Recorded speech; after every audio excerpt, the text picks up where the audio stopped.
Hey friends, welcome back to the channel. In today's video, I'm going to be sharing with you 3 things that you can do to improve your skills as a graphic designer. Those 3 things are: number 1, practice; number 2, share your work; and number 3, learn other creative skills. Before I dive more in depth into each of these, I just wanted to say thank you for stopping by and watching today's video. If you're new here, don't be afraid to hit that subscribe button and stick around a little longer. If you're a returning viewer or subscriber, thank you so much for your support. It really means the world to me. As always, I appreciate any of you who venture to hit the like button. Now, I wanted to preface these 3 tips by saying that they really apply to any creative skill. Though I myself am a graphic designer and created this video with graphic designers in mind, you could apply these principles to photography or music writing or poetry or pottery. Tip number 1 is to practice. This may seem like an obvious concept and one that you've heard hundreds if not thousands of times by now, but it's so vital. Just as I can't expect to go to the gym one time and become ripped, you can't expect to become a great designer without putting in the reps and practicing your craft. There's this interesting story that I heard one time of a college photography class, and the class was split into 2 different parts. Half the class was asked to take hundreds of photographs throughout the semester. They were asked to just take a photograph of anything and everything and compile a list by the end of the semester of at least 100 images. The other half of the class was assigned to just study and work on their craft and submit just one final image at the end of the semester. So you have half the class where their assignment is a portfolio of 100 images, and the other half of the class, their assignment is a portfolio of 1 great image. Now, at the end of the semester, the professor looked at all the results, all of the different images that were taken. Which side of the class do you think had the more creative, interesting, and the better images? It was the side of the class that had taken hundreds of photos throughout that semester. I've thought a lot about this story recently, and it shows the impact of practice in becoming great at any skill. Now, if you're wondering how to practice your craft as a graphic designer, here are a couple of ideas for you. Number 1 is to rework an old project. I did this recently when I redesigned the first logo that I ever created. You can learn more about that project on my website, ryananding.design, which I'll also link below. Redesigning an old logo that you created months or years ago is a great way to not only get practice, but to also see just how far you've come. Another idea is to redesign a famous logo that you hate. If there's one thing I know about graphic designers, it's that we're all incredibly opinionated when it comes to the logos and visual identity systems of big corporations. And in my opinion, there are very few corporations who actually have super creative or interesting logos. So, one idea is to go in and rework a company's logo that you absolutely hate. And a third idea for you is to do a logo design sprint. Using a site like goodbrief.io, create a fake brief for a fake company, set a timer for an hour, and create as many logo variations as you can for that company. Remember that practice is all about the reps, putting in the time, putting in the work. Doing a logo design sprint is one of the best ways to practice, especially if you don't have any client projects or if you don't have a lot of experience yet as a designer. Plus, there's nothing holding you back from featuring this work on your portfolio, so it really is a win-win. Tip number 2 is to share your work.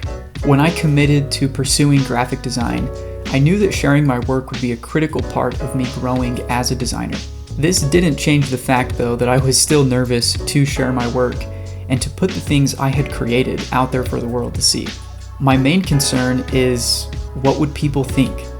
Would people think that my work was terrible, and would people give me negative feedback and comments that I wasn't ready to take? So to overcome these negative thoughts, I simply started sharing something that I was working on my Instagram stories each day. The nice thing about Instagram stories is they disappear after 24 hours. So even if I posted something that was absolutely horrendous, at least it would go away and wouldn't be there on my feed forever.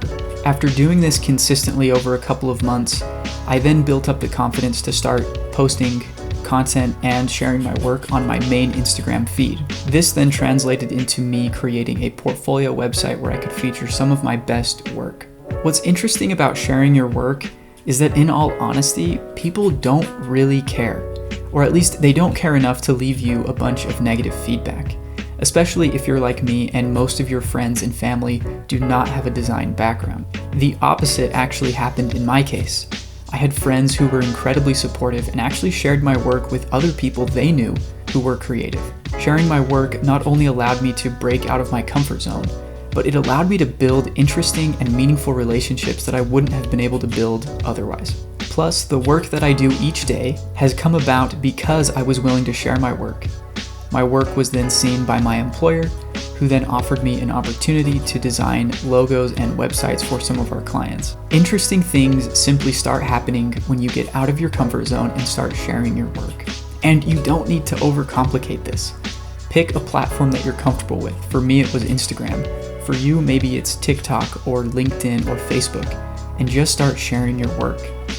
If you're nervous about leaving your work up there for the entire world to see forever and ever, use stories. They're a great opportunity to simply share snippets of what you're doing and allow other people to see your life and what you're doing. Tip number 3 is to develop other creative skills. At the end of the day, creativity is all about connections. The more diverse and interesting those ideas and skills are that are being connected, the more interesting the final product will end up being. This may seem counterintuitive, but oftentimes becoming a better graphic designer involves becoming great at other skills such as photography or computer programming or painting. Some skills that I've tried to develop have included photography, drawing, UX and UI design, as well as HTML and CSS. These different skills blend together in an interesting way to help me create work that's unique to me. Now, you might be thinking, if I'm following tip number 1 and am practicing my craft every day, how will I have time to also learn a new skill? In my mind, this all comes down to time management and prioritization. For me, I spend about 3 to 4 hours each week developing other skills. Currently, that time is spent on this YouTube channel, making videos and producing content. The last thing that I'll mention here is that it's okay to invest in yourself by purchasing different courses. We live in a golden age of educational information on the internet, and whether you sign up for a site like Skillshare, take classes from a local college, or go to a site like The Future, you can't go wrong. There are so many awesome resources to help each of us learn new skills, build upon our current skills, and become better versions of ourselves. And just to be clear and upfront, I'm not being paid by any education companies to say that. I've just found an immense amount of value specifically with sites like The Future. To wrap up, remember these 3 things as you strive to improve your skills as a graphic designer. Number 1, practice. There's no substitute for putting in the reps, doing the work, and creating daily. Number 2, share your work. Interesting things start happening when you put your work out there for other people to see. Remember to not overcomplicate this. Post on Instagram or Facebook or TikTok, wherever you feel comfortable.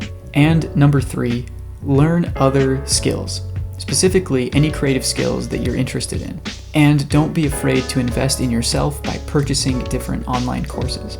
If you found today's video to be even slightly helpful, consider hitting that like button below.